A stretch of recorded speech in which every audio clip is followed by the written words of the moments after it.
Hello दोस्तों, मैं Sumit Sharma SM academy में आपका स्वागत करता हूं।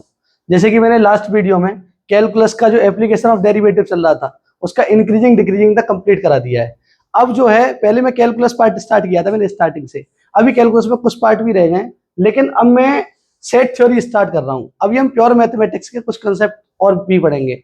उसके लिए जो कैलकुलस वाला पार्ट है उसके लिए अलग क्लासेस चलेंगी, और ये अब स्टार्ट कर रहे हैं हम सेट थ्योरी। इसमें प्योर मैथमेटिक्स का पहले सेट पढ़ लेंगे, उसके बाद रिलेशन फंक्शन, उसके बाद हम रियल एनालिसिस पढ़ने की कोशिश करेंगे। ठीक है, तो अभी हम स्टार्ट कर रहे हैं अच्छे सेट थ्योरी। पहले सेट पता होना चाहिए तब हम रियल या मॉडर्न अलजेब्रा की बात कर सकते हैं। ठीक है, तो सेट थ्योरी स्टार्ट कर रहे हैं। सबसे पहले सेट होता क्या है? सेट को हिंदी में बोलते हैं समुच्चय। क्या बोलते हैं? समुच्चय। तो सेट क्या होता है? A well defined collection of distinct object is called set. Set क्या होता है? एक सेट में तीन चीजें होती हैं, याद रखो हमेशा। पहली चीज वेल डिफाइंड, दूसरी चीज कलेक्शन, और तीसरी चीज डिस्टिंक्ट ऑब्जेक्ट। वेल, अगर तीनों का मतलब समझ में आ गया तो सेट समझ में आ गया। देखो ये प्योर मैथमेटिक्स पढ़ने का यही तरीका है। अगर तुम्हें डेफिनेशन क्रिस्टल क्लियर है, डेफिनेशन क्या कहना चाह रही है, अगर ये तुम्हें समझ में आ रहा है तो समझ जाओ सेट तुम्हारे जितना भी प्योर मैथमेटिक्स की डेफिनेशन है वो सारी समझ में आ जाएंगी, क्वेश्चन भी हो जाएंगे। केवल डेफिनेशन बेस्ड क्वेश्चन होते हैं यहाँ पे। सेट होता क्या है? A well defined collection of distinct object. अब वेल डिफाइंड क्या होता है यहाँ पे? तो सबसे पहले समझो कलेक्शन क्या होता है। कलेक्शन को हिंदी में बोलते हैं संग्रह। क्या बोलते हैं? संग्रह। किसी चीज को, बहुत सारी चीजें हैं उनको कलेक्ट कर दो, एक जगह ले आओ, तो उसी को बोलेंगे हम कलेक्शन। बहुत सारी चीजों को एक जगह ले आओ। अब कैसी चीजों को? डिस्टिंक्ट ऑब्जेक्ट, मतलब अलग अलग वस्तुएं, भिन्न भिन्न वस्तुएं। कैसी वस्तुएं? डिस्टिंक्ट मतलब भिन्न भिन्न, भिन्न भिन्न वस्तुएं। मतलब अगर हम भिन्न भिन्न वस्तुओं को, अलग अलग वस्तुओं को एक जगह ले आएंगे तो डिस्टिंक्ट ऑब्जेक्ट का क्या कर देंगे? कलेक्शन। सबसे ज्यादा जरूरी जो होता है सेट में वो होता है वेल डिफाइंड शब्द। क्या होता है? वेल डिफाइंड शब्द। तो वेल डिफाइंड शब्द को ऐसे भी समझ सकते हो। अगर मैं वेल डिफाइंड के बारे में बात करूं, वेल डिफाइंड को हिंदी में बोलते हैं सुपरिभाषित। सुपरिभाषित। कौन सी चीज सुपरिभाषित होती है? तो by the meaning well defined, by the meaning well defined,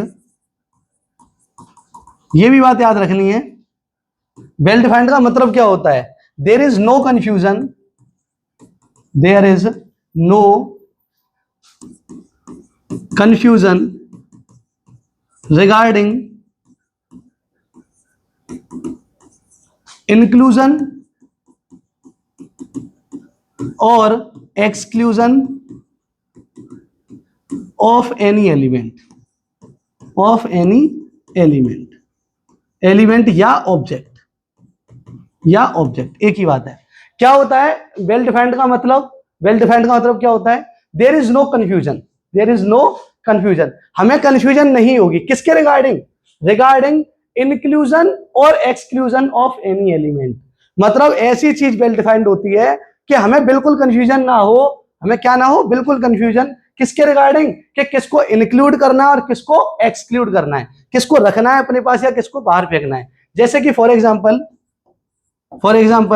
अगर मैं कहूं set of baubles, set of baubles, set of baubles, तो अगर मैं पूछूं तुमसे कि बॉबल्स कौन से होते हैं, तो अगर तुम्हें बॉबल्स, क्योंकि वेल डिफाइंड वर्ड है, बॉबल्स कैसा वर्ड है? बॉबल्स इन इंग्लिश अल्फाबेट, बॉबल्स कैसा वर्ड है? Well defined. अगर ये वेल डिफाइंड है तो तुम्हारे दिमाग में क्लियर हो गया होगा कि कौन कौन से बॉबल्स होते हैं। तो तुम्हारे दिमाग में क्लियर आ गया कि ए, ई, आई, ओ और यू, इन पांच लोगों की बात हो रही है अगर तुमने बॉबल्स पढ़े हुए हैं तो।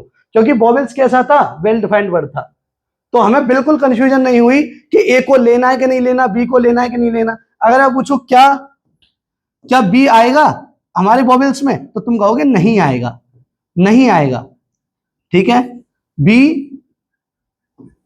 नहीं आएगा। अगर आप पूछो सी आएगा तो तुम बोलोगे सी नहीं आएगा। कोई कंफ्यूजन हो रही है? बिल्कुल बिल्कुल नहीं हो सकती, क्योंकि ये वेल डिफाइंड वर्ड है। अगर आप पूछो ई आएगा तो बोल दोगे हाँ ई आ जाएगा, ई आ जाएगा, क्योंकि ई बॉबल है तो बॉबल आ गया। तो हमें बिल्कुल कंफ्यूजन नहीं होती किसके रिगार्डिंग? इंक्लूजन और एक्सक्लूजन ऑफ एनी एलिमेंट, किसको इंक्लूड करना है और किसको एक्सक्लूड करना है। अगर हमें पता पड़ गया कि ये वेल डिफाइंड है तो इन्हीं से क्या बन जाएगा? एक सेट बन जाएगा। तो सेट में सबसे ज्यादा जरूरी क्या है? Well defined word. सबसे ज्यादा जरूरी क्या है? Well defined word. तो क्या होता है, समुच्चय स्पष्ट रूप से मतलब सुपरिभाषित, स्पष्ट रूप से परिभाषित, स्पष्ट रूप से परिभाषित, इसका ही मतलब है सुपरिभाषित, सुपरिभाषित, ठीक है, सुपरिभाषित। तो समुच्चय क्या होता है, सुपरिभाषित परस्पर भिन्न भिन्न वस्तुएं। अच्छा, वस्तुएं भी कैसी होनी चाहिए, भिन्न भिन्न। जैसे मैंने एग्जांपल दिया है अभी ए ई आई ओ यू, तो सारे भिन्न भिन्न हैं, सब अलग अलग हैं ऑब्जेक्ट। कितने ऑब्जेक्ट है, 5। ए अलग है, ई अलग है, आई अलग है, कभी सेम नहीं लेने। और संग्रह कैसे बना दिया हमने, कलेक्शन कैसे बना दिया, पांचों को पकड़ के ले आए और यहाँ पे डाल दिया तो कलेक्शन बना दिया। कलेक्शन भी हो गया, वेल डिफाइंड था तो वेल डिफाइंड था तभी लिख पाए, बॉबल्स वेल डिफाइंड था, कलेक्शन भी हो गया। और कलेक्शन के साथ साथ दूसरी चीज भिन्न भिन्न भी हैं। ये कैसी वस्तुएं हैं, ये डिस्टिंक्ट ऑब्जेक्ट भी हैं, ठीक है। अब यूजुअली हम जो सेट होते हैं, ये सेट जो है इसको हम कैपिटल लेटर से डिनोट करते हैं। किससे डिनोट करते हैं, कैपिटल लेटर से, कैपिटल लेटर से। तो यही चीज लिख रही है, समुच्चयों को सामान्यतः बड़े अक्षरों एबीसी से डिनोट किया जाता है और उसके अवयवों को, अवयव मतलब एलिमेंट्स या ऑब्जेक्ट्स, इसको किससे डिनोट करेंगे, स्मॉल ए, small B, small C, small D, इनसे अवयवों को डिनोट किया जाता है। तो समुच्चय में 3 बात याद रखने वाली हैं, well defined collection and distinct object. A well defined collection of distinct object is called set, ठीक है। क्योंकि सेट समझ में आ जाएगा तो सारी चीजें ही समझ में आ जाएंगी, आधे से ज्यादा क्वेश्चन कंप्लीट हो जाएंगे। अब नोटेशन, अब बिलोंग्स टू क्या होता है, जैसे कि मैं अगर तुमसे पूछूं कोई सेट है, कोई भी सेट है, सेट ऑफ बॉबल्स, सभी की बात की है तो बॉबल्स, तो तुम सेट बना दोगे, कैपिटल एस से मैंने सेट को डिनोट कर दिया। क्या आएगा इसमें बताओ, ए ई आई और यू। अब अगर मैं पूछूं क्या यू जो है, क्या यू जो है एस में रह रहा है, एस के अंदर है, अगर एस में है तो ये शब्द लगेगा बिलोंग्स टू। इसको ही क्या बोलते हैं, बिलोंग्स टू, बिलोंग्स टू। क्या यू एस में है, बिल्कुल है, तो U belongs to S, U belongs to S. अगर मैं पूछूं क्या आई बिलोंग कर रहा है एस में, बिल्कुल आई बिलोंग्स टू एस। अब मैं पूछूं क्या बी बिलोंग कर रहा है एस में, बी, तो तुम्हें कंफ्यूजन तो नहीं है, तो तुम साफ साफ कह दोगे कि बी बिलोंग नहीं कर रहा, नहीं कर रहा हो तो नॉट बिलोंग्स टू, नहीं कर रहा हो तो नॉट बिलोंग्स टू। तो क्या है, अगर कोई a is an element of the set A then we write a belong to A. अगर स्मॉल ए का अवयव है, स्मॉल ए क्या है, कैपिटल ए का अवयव, तो बोल देंगे a belongs to A, a belongs to A. अगर अवयव ना हो, a is not an element of A then A is not belong to ए।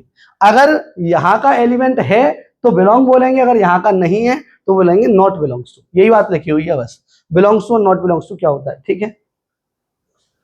इसके बाद ये कुछ इंपोर्टेंट सेट हैं, ये सारे याद होने चाहिए, इनफाइनाइट सेट हैं। अब कौन कौन से होते हैं मैं थोड़ा बता दे रहा हूं एक बार। नेचुरल नंबर क्या होते हैं, सेट ऑफ नेचुरल नंबर, सभी प्राकृतिक संख्याओं का समुच्चय। इसमें कौन कौन से आते हैं, इसमें आते हैं 1 2 3 4 5 एंड सो ऑन। जितनी भी संख्याएं तुमने बचपन से पढ़ी हैं, 1 से लेके, स्टार्टिंग में तो 1 से ही स्टार्ट किया था ना हम लोगों ने, तो 1 से लेके जो संख्याएं होती है 1 2 3 4 इनफाइनाइट तक, उसको बोलते हैं नेचुरल नंबर। उसको क्या बोलते हैं, नेचुरल नंबर। अगर मैं पूछूं होल नंबर क्या होते हैं, तो होल नंबर 0 से स्टार्ट होते हैं, 0 1 2 3 4 and so on, 5 and so on, infinite तक जाएगा, 0 से स्टार्ट होगा। इंटीजर्स क्या होते हैं, इंटीजर को जेड से भी डिनोट कर देते हैं, कुछ कुछ लोग आई से भी कर देते हैं डिनोट। इंटीजर मतलब पूर्णांक, इंटीजर मतलब पूर्णांक, वो क्या होते हैं, सारे प्लस माइनस के, 0 +-1 +-2 +-3 +-4 एंड सो ऑन। 0 भी आता है और सारे प्लस और माइनस के भी आते हैं। ये याद कर लेना क्योंकि इनसे ही आगे के रिलेशन फंक्शन जो भी हैं और रियल एनालिसिस जो भी मैं रियल पढ़ाऊंगा वो सारी इन्हीं सेट पे डिपेंड रहेगी पूरी, ठीक है। पॉजिटिव इंटीजर और नेगेटिव इंटीजर क्या होते हैं, ये वाले पॉजिटिव हैं और ये वाले दूसरे वाले क्या हो जाएंगे, नेगेटिव, ठीक है। रेशनल नंबर क्या होते हैं, रेशनल नंबर की डेफिनेशन तुम्हें पता होनी चाहिए, P/Q की फॉर्म में होनी चाहिए और P belong to integer and Q belong to natural number, Q belong to natural number. ये डेफिनेशन होती है रेशनल नंबर की। जो भी नंबर देखो इंटीजर और नेचुरल से मिलके क्या बन जाता है, रेशनल मिल जाता है। एक डेफिनेशन और पढ़ाई जाती है कि P/Q where Q is not equal to 0। ये गलत डेफिनेशन है। ये क्या है? गलत डेफिनेशन। हमें बताना पड़ेगा पी और क्यू भी क्या है, पी और क्यू है क्या। जैसे कि मैं अगर पूछूं कि √5/2, तो क्या ये पी अपॉन क्यू की फॉर्म में है? बिल्कुल है। पी √5 है और ये क्यू जो है 2 है, पर ये रेशनल नहीं है। ये क्या नहीं है? रेशनल। क्यों नहीं है? अब डेफिनेशन तो हमारी ये कह रही है कि अपॉन वाला नॉन जीरो होना चाहिए, अपॉन वाला जीरो नहीं होना चाहिए। 2 तो हमारा नॉन जीरो है, 2 हमारा नॉन जीरो है, फिर भी ये रेशनल नहीं है। फिर भी ये क्या नहीं है? रेशनल। क्यों? क्योंकि √5 इरेशनल नंबर है। √5 कैसा नंबर है? इरेशनल। तो याद रखो ये तरीका याद रखो, ठीक है। तो इसमें रेशनल में कौन कौन से आ जाते हैं? सारे इंटीजर रेशनल होते हैं। कैसे हो गए? देखो, अगर कोई भी इंटीजर पकड़ लो, 2 है, 2 के नीचे 1 तो लिख ही सकते हो। जितने भी इंटीजर है सबके नीचे 1 लिख दो, पी अपॉन क्यू की फॉर्म में बन जाएंगे। ऊपर वाला पी जो है इंटीजर होना चाहिए और क्यू जो है नेचुरल नंबर होना चाहिए। क्यू क्या होना चाहिए? नेचुरल नंबर, ठीक है। तो सारे इंटीजर, सारे नेचुरल, और ये तो अपने आप ही आ गए इंटीजर के अंदर। और कोई भी नंबर, अगर मैं बात करूं 4/5, -4/5, या ऐसे भी नंबर 1.632। अब 1.632 कैसे हो जाएगा? पॉइंट हटाओ, बाकी 3 जीरो बढ़ा दो, ठीक है। ये वाले भी क्या होते हैं? रेशनल होते हैं। और 1 पॉइंट, या ऐसे कर लो 3.3333 एंड सो ऑन इनफाइनाइट तक, ये भी नंबर रेशनल होते हैं। ये भी नंबर क्या होते हैं? रेशनल। इनके ऊपर बार लग जाता है। क्या लग जाता है? बार, ठीक है। ये नंबर किसके बराबर है? अगर ये रेशनल है तो पी अपॉन क्यू की फॉर्म में लिख जाएगा। मैं लिख के दिखा दे रहा हूं। ये पी अपॉन क्यू की फॉर्म में कैसे लिख जाएगा? 10/3। 10/3 10/3 को करके देख लेना डिवाइड, यही आएगा 3.33333, ठीक है। इनफाइनाइट तक आएगा। तो ये पी अपॉन क्यू की फॉर्म में भी है, पी इंटीजर भी है और क्यू नेचुरल भी है। इसका मतलब ये क्या हो जाएगा? रेशनल। ऐसे करके तुम सारे नंबर बता सकते हो रेशनल होते हैं, ठीक है। अब पॉजिटिव वाले पॉजिटिव रेशनल, नेगेटिव वाले नेगेटिव रेशनल। अच्छा, जीरो जो होता है वो ना पॉजिटिव होता ना ही नेगेटिव होता, न्यूट्रल बोलते हैं जीरो को। जीरो ना पॉजिटिव में आएगा ना ही नेगेटिव में आएगा, ठीक है। अब रियल कौन से होते हैं? इसमें एक और होना चाहिए, इरेशनल नंबर।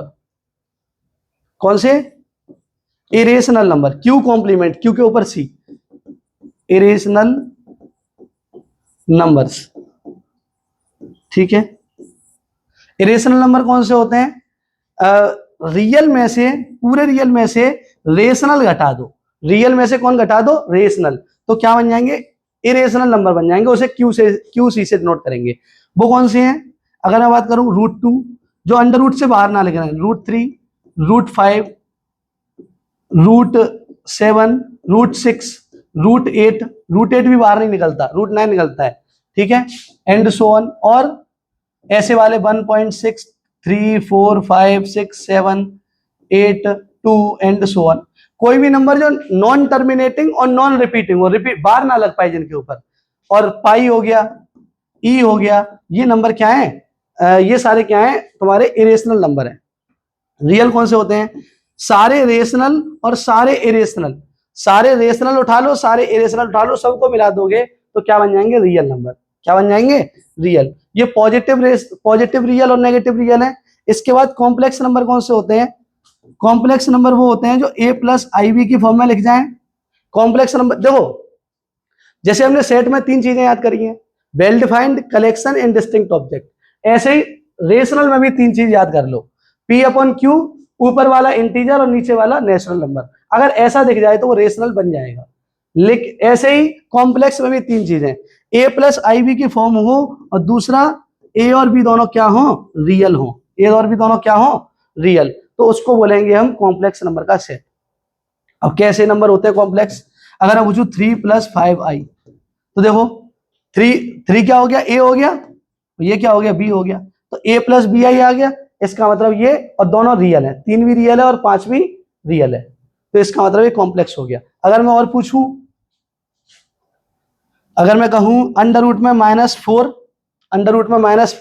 तो ये भी रियल हो जाएगा। देखो माइनस क्या होता है, ये पढ़ाएंगे। -1 क्या होता है? यही i² है। यही क्या है? i²।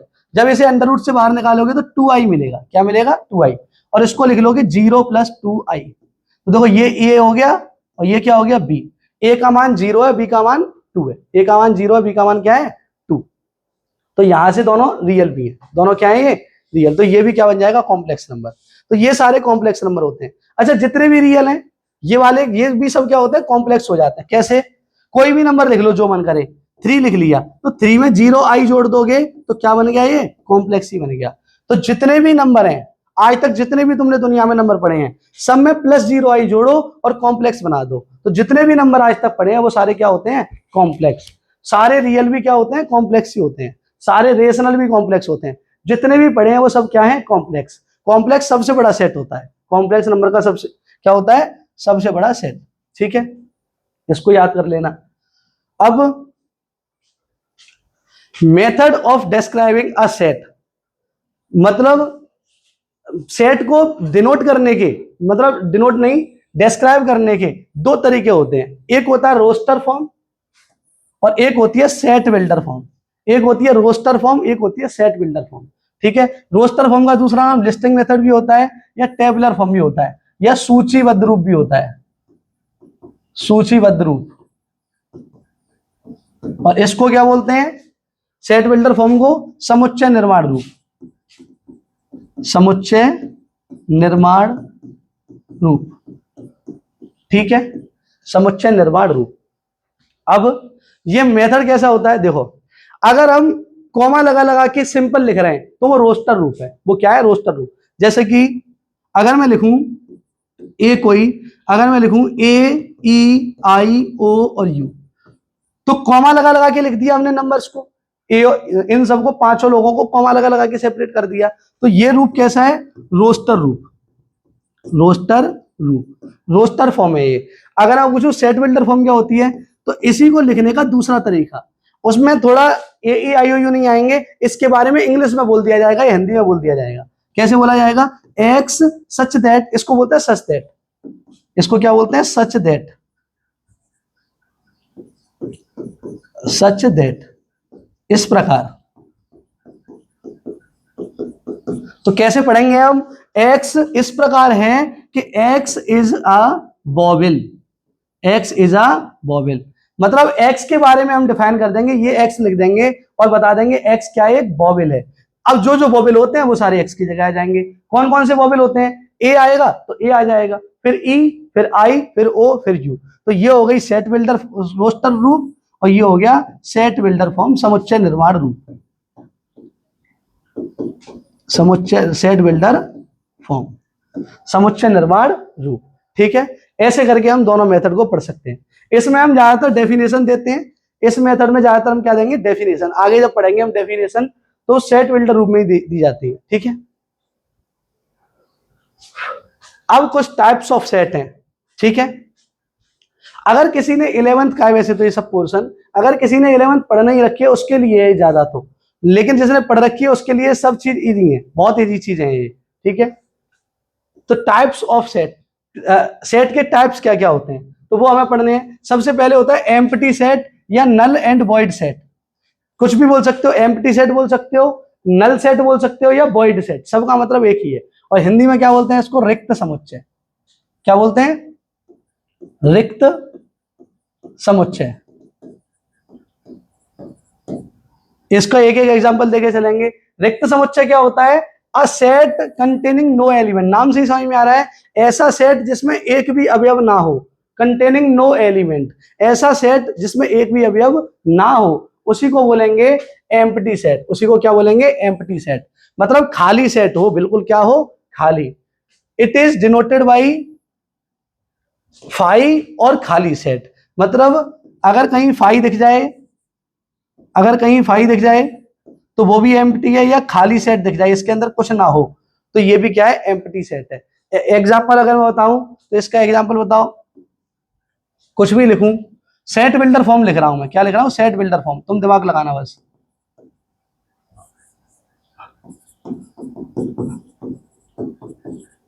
सेट बिल्डर फॉर्म, ठीक है, देखो ये कोई सेट दे रहा हूं, बताना X such that X belong to natural number and X 3 और 4 के बीच है। तो ये सेट बिल्डर फॉर्म है, मैंने एक्स में दिया डेफिनेशन, तो सेट बिल्डर फॉर्म है। अब बताओ, अब हमें कैसे पढ़नी है ये समझो। ऐसे एक्स लेने हैं जो नेचुरल हो, पहले तो क्या हो, नेचुरल मतलब प्राकृतिक संख्या है। कौन सी होती है प्राकृतिक? 1 2 3 4 5 6 एंड सो ऑन, जो प्राकृतिक हो और 3 और 4 के बीच हो। देखो 3 और 4 के बीच कोई प्राकृतिक संख्या नहीं होती, कोई 3 और 4 के बीच होती है? अगर आप पूछो 0 1 2 3 4 5 एंड सो ऑन, तो ये प्राकृतिक है, ये क्या है? प्राकृतिक। लेकिन इसके बीच कोई प्राकृतिक नहीं है, किन्हीं भी दो नंबर के बीच कोई प्राकृतिक संख्या नहीं है। तो 3 और 4 के बीच कोई प्राकृतिक नहीं है, तो ये सेट कैसा है? एम्प्टी सेट है। कैसा सेट है ये? एम्प्टी सेट है। ठीक है, तो ये हमने लिखा सेट बिल्डर फॉर्म में, और इसका आंसर अगर रोस्टर फॉर्म में लिखोगे तो खाली सेट आएगा, इसी को बोलते हैं एम्प्टी सेट। ठीक है, सिंगलटन सेट क्या होता है? ऐसा सेट जिसमें केवल देखो नाम में ही छुपी हुई है चीजें। एम्प्टी मतलब खाली, सिंगलटन मतलब इसको बोलते हैं एकल समुच्चय। क्या बोलते हैं इसको हिंदी में? एकल समुच्चय। ऐसा समुच्चय जिसमें केवल एक अवयव होता है, ऐसा set which contain only one element is known as singleton set, is known as singleton set. For example, अगर यहीं पे कोई सेट दिया जाए और एक्स सच दैट, ऐसा ही सेट दे रहा हूं, एंड 3 से बड़ा है एक्स और 5 से छोटा है। अब बताओ, मतलब वो नेचुरल नंबर लिखने हैं जो 3 से बड़े हैं और 5 से छोटे हैं। 3 से बड़े और 5 से छोटे नेचुरल नंबर कौन से हैं? वो है केवल 4। इसका नाम है सिंगलटन सेट। यही क्या है? Singleton set. सिंगलटन सेट, एक एलिमेंट आए तो वो क्या है? Singleton set. 3 और 5 के बीच का natural number.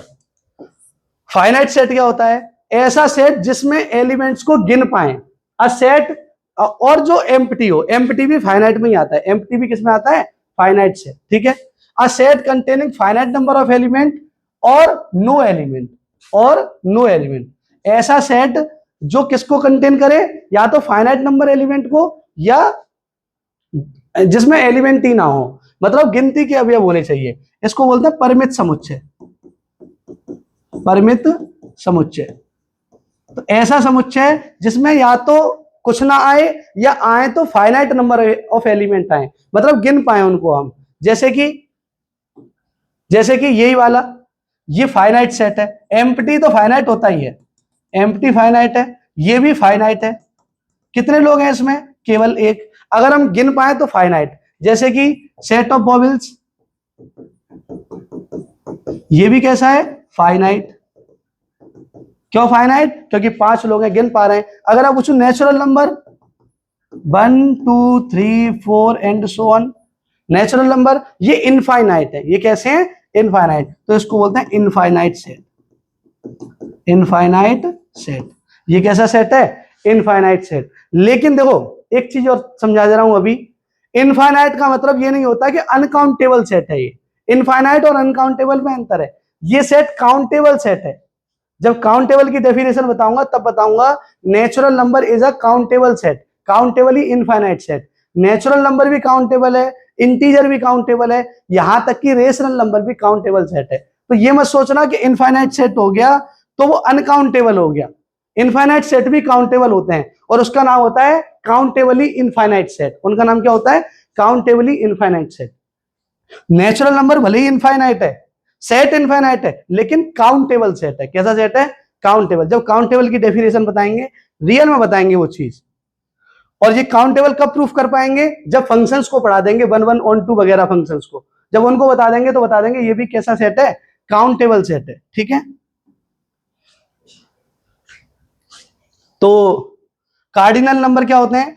Of order of finite set, मतलब, और ऑर्डर ऑफ फाइनाइट सेट मतलब किसी सेट में कितने लोग हैं, वही होता है कार्डिनल नंबर बोल दो उसको, चाहे ऑर्डर बोल दो फाइनाइट सेट का। जैसे कि मैं पूछूं इसमें कितने लोग हैं, इसका ऑर्डर क्या होगा?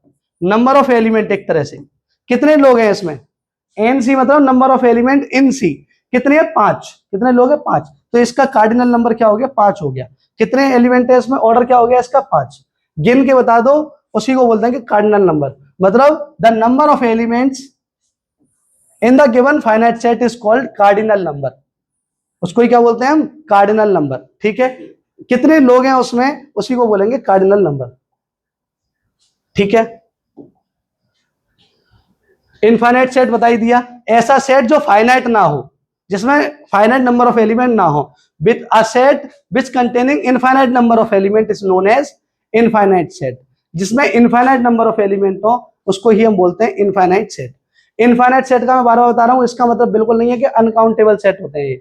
इनफाइनाइट सेट काउंटेबल भी हो सकते हैं। ठीक है, अब दो चीजें, इक्विवेलेंट सेट और इक्वल सेट। इक्विवेलेंट सेट और इक्वल सेट क्या होते हैं ये देखो, दो एग्जांपल समझाओ। ए कोई सेट है, ये ए ई आई ओ यू, और बी कोई सेट है, ई आई ओ ए यू, और सी कोई सेट है 1 2 3 4 और 5। ये तीन सेट है। अब मैं पूछूं इनमें से इक्वल कौन कौन से हैं और इक्विवेलेंट कौन कौन से हैं, तो देखो इक्विवेलेंट क्या होते हैं, इक्विवेलेंट होते हैं जिसमें नंबर ऑफ एलिमेंट इक्वल हो। बस मतलब two sets are said to be equivalent if they have same number of elements, they have same number of element। अगर एलिमेंट सेम है, अगर एलिमेंट क्या है, सेम, मतलब अगर ए में जितने लोग हैं उतने ही बी में हैं तो वो सेट क्या हो जाएंगे, इक्विवेलेंट सेट हो जाएंगे। जैसे कि ए में कितने लोग हैं आप बताओ, ए में कितने लोग हैं 5, बी में कितने लोग हैं 5, और सी में कितने लोग हैं 5। तो तीनों में एलिमेंट क्या है, बराबर बराबर। कितने नंबर ऑफ एलिमेंट है तीनों में, 5 5 5 है, इसलिए तीनों सेट क्या है, here A B and C are equivalent, equivalent set, equivalent set.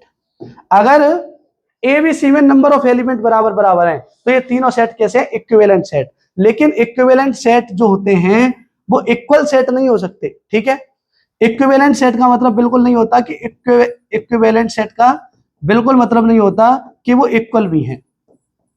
हाँ, इक्वल का मतलब जरूर होता है, इक्वल जो हो गया वो इक्विवेलेंट हो जाता है। अब क्या होता है इक्वल सेट, ऐसा सेट जो बिल्कुल सेम टू सेम हो, जो बिल्कुल क्या हो, उसमें एलिमेंट भी सेम टू सेम हो, बस आगे पीछे हो सकते हैं। जैसे कि ए और बी, ए में देखो ए में भी 5 लोग हैं ए ई आई ओ यू, इसमें भी 5 लोग हैं ए ई आई ओ यू, बस आगे पीछे लिखे हुए हैं। तो ये दोनों सेट कैसे हैं, इक्वल है। ये दोनों सेट कैसे हैं, इक्वल। लेकिन ये सी के इक्वल नहीं है, ये सी के इक्वल नहीं है, सी अलग है। तीनों इक्विवेलेंट तो हैं लेकिन तीनों इक्वल सेट नहीं है, इक्वल केवल ए और बी है, सी इक्विवेलेंट है, इक्वल नहीं है। अगर इक्वल सेट क्या होगा, two sets are said to be equal if every element of A is the member of B and every element of B is the member of A and right A equal to B. मतलब A के सारे element B में हो और B के सारे element ए में हो, तब बोलेंगे ए और बी को क्या, इक्वल, और बीच में इक्वल का साइन लगा देंगे। अब बताओ क्या ए के सारे एलिमेंट सी में हैं, बिल्कुल नहीं है, इस वजह से ए और सी इक्वल नहीं है, इक्विवेलेंट है। क्योंकि इक्विवेलेंट होते हैं, नंबर ऑफ एलिमेंट बराबर हो जाए तो सेट क्या बन जाते हैं, इक्विवेलेंट बन जाते हैं। यही तुम्हें दोनों की डेफिनेशन क्लियर करनी है। ठीक है, अब सबसेट क्या होता है, सबसेट क्या होता है, अगर मैं दो सेट दूं, एक दिया 1 2 3 4 और एक दिया 1 2 3 4 5 6, तो सबसेट क्या होता है, ए को बी का सबसेट बोलेंगे। किसको किसका, ए को बी का सबसेट। अगर ए के सारे एलिमेंट बी में हो, ए के सारे एलिमेंट कहां हो, बी में, A is said to be subset of B if every element of A is also the element of B. मतलब अगर ए के सारे लोग बी में आ गए तो ए जो है सबसेट हो जाएगा बी का, और बी क्या हो जाएगा, ए क्या हो जाएगा, सबसेट, और बी क्या हो जाएगा, सुपरसेट। बी क्या हो जाएगा, सुपरसेट। ठीक है, तो कौन सा सबसेट होता है, अगर क्या ए के सारे लोग, for all a belong to A, ये बी में भी हैं, sorry a also belong to B, बिल्कुल। ए के सारे लोग, ए के सारे लोग जो ए बिलोंग टू ए हैं वो सारे बी में भी हैं, इसलिए ए क्या हो जाएगा, सबसेट हो जाएगा बी का। सीधी बात याद रखो, ए के सारे लोग बी में हो तो ए सबसेट हो गया बी का, अगर बी के सारे लोग ए में हो तो बी सबसेट हो जाएगा ए का। इस केस में बी जो है सबसेट नहीं है ए का, बी सबसेट ए का नहीं है। गौर से देखो, अगर मैं ए और बी को सेम कर दूं,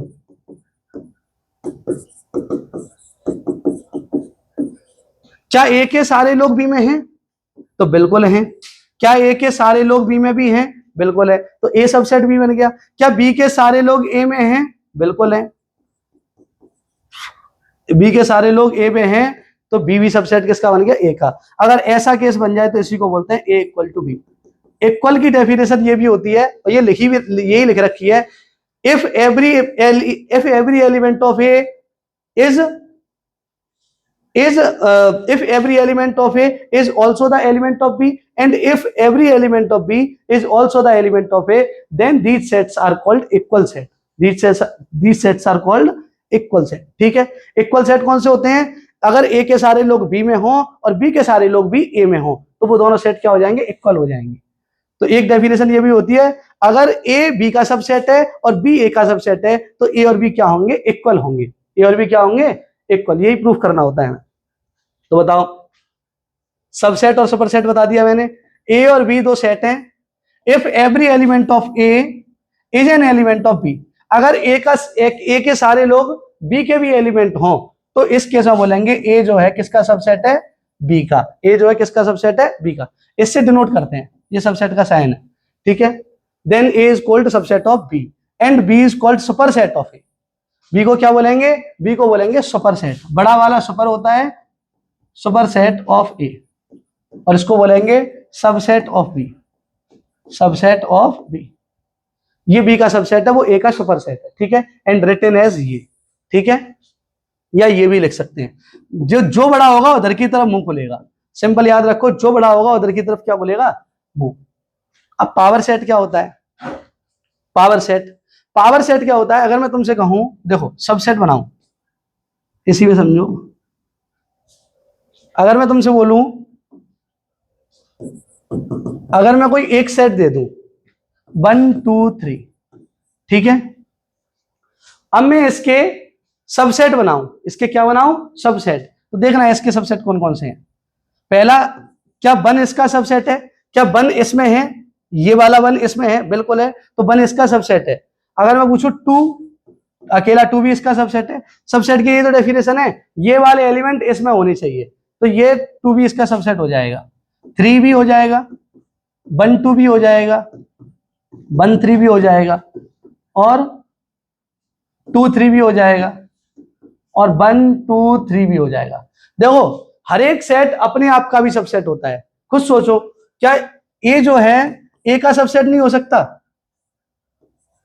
क्या ए के सारे लोग ए में नहीं है? अगर ए के सारे लोग ए में हैं, तो ए भी खुद का सबसेट है। तो मैं इसके सारे सबसेट लिख रहा हूं, तो पहले 1 लिख दिया, फिर 2, फिर 3, फिर 1 2, फिर 1 3, फिर 2 3, और फिर 1 2 3। और एक ये भी याद रखो, एम्प्टी सेट भी हर किसी का सबसेट होता है।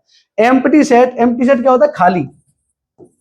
क्या ये ए का सबसेट है? बिल्कुल है। हमने क्या डेफिनेशन पढ़ी है सबसेट की? यहां के सारे लोग यहां होने चाहिए। अब यहां कुछ है ही नहीं, तो फिर कोई टेंशन ही नहीं है। यहां के सारे लोग यहां होने चाहिए ना, अब यहां कुछ है ही नहीं हमारे पास, तो एम्प्टी सेट, ये दो बातें याद कर लो। Empty set is the subset of every set, and every set is the subset of itself. हर एक सेट अपने आप का भी सबसेट होता है, और एम्प्टी सेट हर किसी का सबसेट होता ही है। तो इसके कितने सबसेट बन गए? ये बन गए 8। अगर इन सबसेट का भी सेट बना दूं, इन सबसेट का भी क्या बना दूं? सेट, तो उसी का नाम हो जाएगा पावर सेट। उसी का नाम क्या है? Power set. तो पावर सेट कुछ नहीं होता, पावर सेट की डेफिनेशन होती है, अगर मैं पावर सेट ऑफ ए पढ़ाऊं, किसकी पावर दिखा रहा है ये? ए की पावर। किसकी पावर दिखा रहा है? ए की। क्या होता है ये? ये भी एक सेट ही होता है। किसका subset? Of all subsets of A. Of A, A के सारे सबसेट का भी सेट, उसी को बोलते हैं पावर सेट। ए के जितने सबसेट हैं, उन सारे subset, all subset of A, all subset of A का भी क्या हो जाए? सेट, उसी को क्या बोलेंगे? Power set. तो ये इसका क्या है? पावर सेट है। किसी की पावर दिखानी हो तो उसके सारे सबसेट लिख दो। निकालते कैसे हैं? कितने हो सकते हैं ये? तो देखो, ए में कितने लोग थे अगर मैं पूछूं तो? ए में थे 3, तो पावर सेट में क्या आएगा? हमेशा 2 की पावर में ये नंबर आएगा। तो 2 की पावर 3 होता है 8। तो पावर सेट में कितने लोग आए? 8। अगर ए में हो 10 लोग, ए में कितने हो? 10 लोग, तो इसकी पावर कितने एलिमेंट की आएगी? वो आएगी 2 की पावर 10। वो कितने की आएगी? 2 की पावर 10। तो पावर सेट में हमेशा 2 की पावर में एलिमेंट आते हैं, ठीक है। तो पावर सेट क्या होता है? पीए से डिनोट करते हैं पावर सेट को। यही है power set of A, power set of A. तो the set formed by all subsets of a given set A. All subset मतलब ऐसा सेट जो फॉर्म हो किससे? All subsets of a given set A. मतलब ए के सारे subset का भी जब क्या बना दोगे? सेट, उसी को बोलेंगे हम कि पावर सेट बन गया, ठीक है। ये उसका एग्जांपल भी दे दिया मैंने, ठीक है। यूनिवर्सल सेट, प्रॉपर सेट और कंपेरेबल सेट, इनको वैसे ये कोई इतना जरूरी नहीं है, लेकिन बता दे रहा हूं फिर भी। यूनिवर्सल सेट क्या होता है? ऐसा सेट जिसमें सारे सेट कंटेन कर जाएं। देखो यूनिवर्स का मतलब होता है ब्रह्मांड एक तरह से। इसको हिंदी में बोलते हैं सार्वत्रिक समुच्चय। क्या बोलते हैं? सार्वत्रिक समुच्चय, ठीक है। अच्छा, उनकी भी हिंदी लिखना चाहो तो लिख लो। इसको बोलते हैं उपसमुच्चय और इसको बोलते हैं घात समुच्चय। पावर मतलब घात, घात समुच्चय, ठीक है। घात समुच्चय। तो ये क्या है? सार्वत्रिक समुच्चय। ऐसा समुच्चय जिसमें सारे समुच्चय अंदर आ जाएं उसके, मतलब सबसे बड़ा समुच्चय एक तरह से क्या होता है? Universal set. इसमें सब कुछ आ जाता है, एक तरह से ऐसे समझ लो बस, इसमें सब कुछ आ जाता है, ठीक है। प्रॉपर सेट क्या होता है? प्रॉपर सबसेट, देखो ए जो है 1 2 3 है, बी जो है ये भी 1 2 3 है। तो क्या ए बी का सबसेट है? बिल्कुल है, सेम है। ए के सारे लोग बी में हैं तो सबसेट तो है। तो A is the subset of B, बिल्कुल है।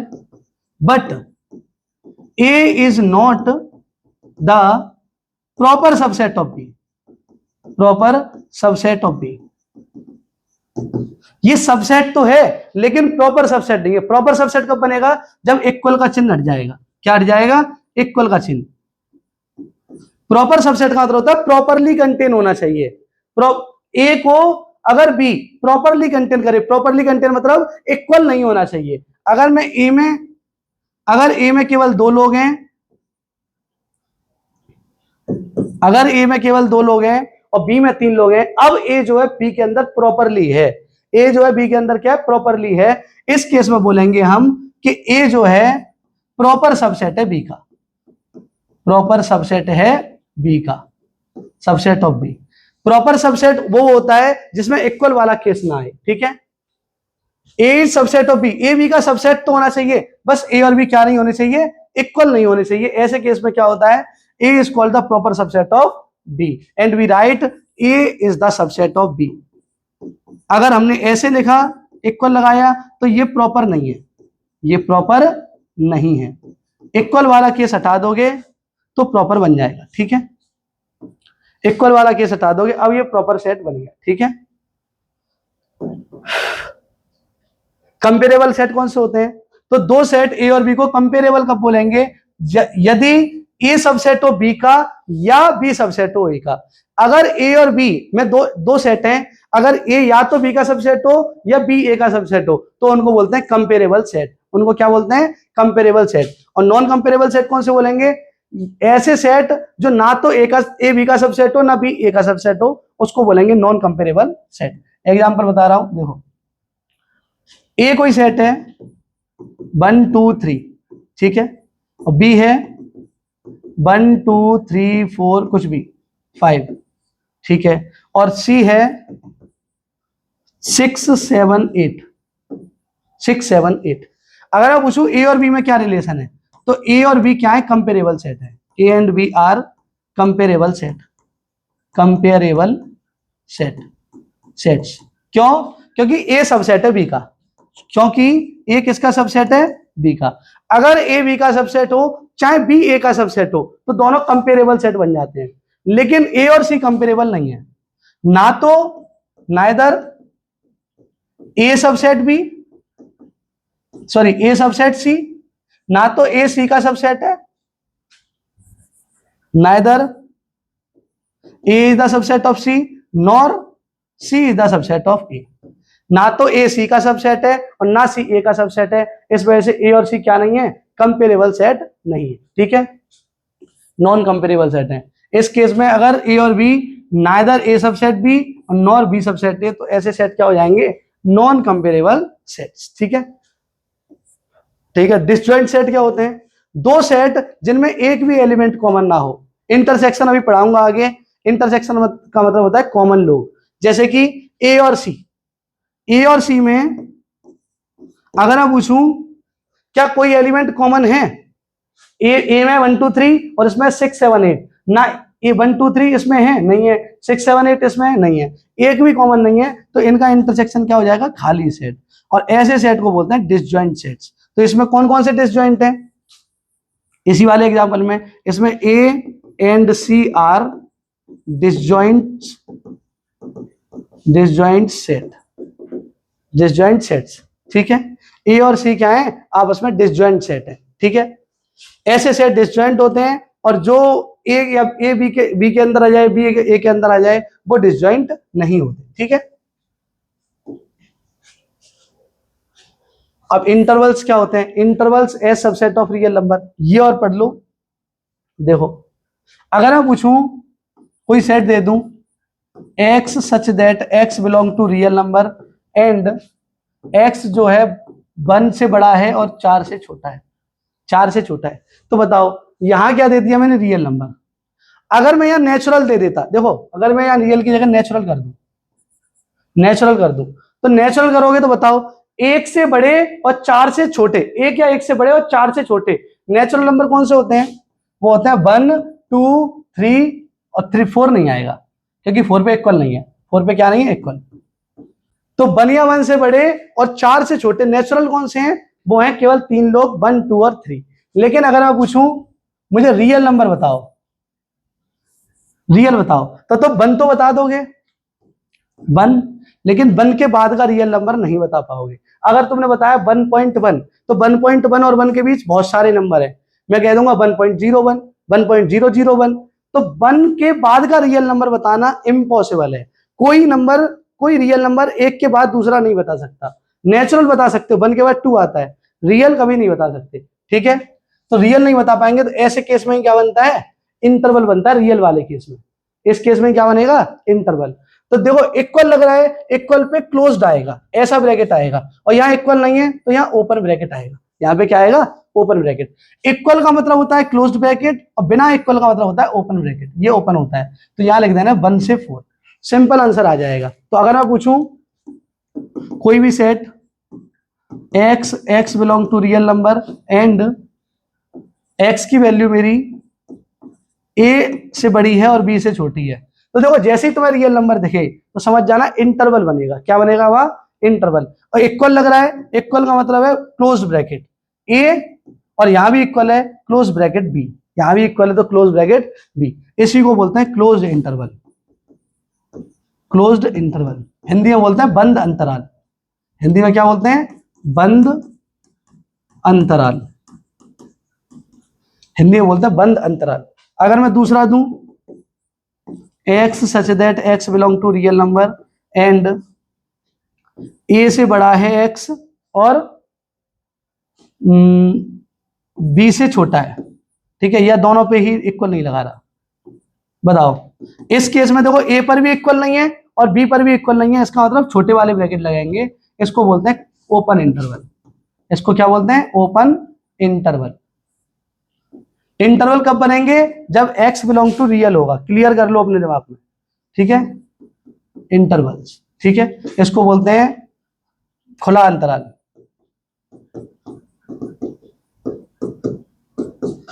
खुला अंतराल। ठीक है, सी अगर मैं पूछूं x belong to real and a से बड़ा है और b से छोटा है, इस केस में यहां क्लोज्ड और यहां ओपन। ठीक है, इसको बोलते हैं सेमी क्लोज्ड या सेमी ओपन। ठीक है, और डी अगर मैं कहूं x belong to real number and अब की बार b पे इक्वल लगा दूं,